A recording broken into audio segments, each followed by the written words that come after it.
এজন্য আল্লাহ রাব্বুল আলামিন পবিত্র কোরআনের মধ্যে সূরা আলে ইমরানের 92 নম্বর আয়াতের মধ্যে তিনি বলেন, লান তানালুল বিররা হাত্তা তুনফিকু মিম্মা তুহিব্বুন।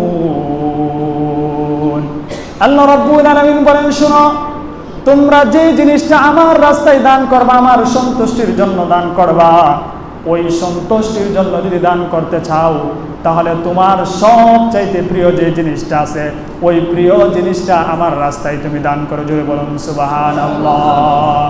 আল্লাহ রাব্বুল আলামিন বলছেন, লান তানালুল বিররা হাত্তা তুনফিকু মিম্মা তুহিব্বুন।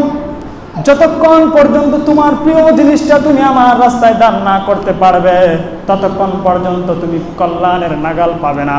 অর্থাৎ কল্যাণ যদি তুমি পেতে চাও, কল্যাণের সংস্পর্শ যদি তুমি পেতে চাও, তাহলে সব চাইতে প্রিয় যে জিনিসটা তোমার কাছে, যে জিনিসটা তোমার কলিজার মধ্যে লাগে, যে জিনিসটার প্রতি সবচাইতে তোমার বেশি আগ্রহ থাকে, ওই জিনিসটা যখন তুমি আমার রাস্তায় দান করবা, আমার সন্তুষ্টির জন্য যখন দান করবা, আমি আল্লাহ রাব্বুল আলামিন তোমার মনের অবস্থানটা দেখে আমি তোমার ওই দানটাকে কবুল করে নিব। জোরে বলুন সুবহানাল্লাহ। সাহাবায়ে কেরাম এই সাদকাতুল ফিতর দান করতেন, যে জিনিসটা সবচেয়ে বেশি দামি, কিতাব ঘাটাঘাটি করলে পাওয়া যায় যে জিনিসটার দামি বেশি, সেই জিনিসটা দেওয়ার জন্য তারা চেষ্টা করতেন এবং এর জন্য সবাই আগ্রহ প্রকাশ করতেন।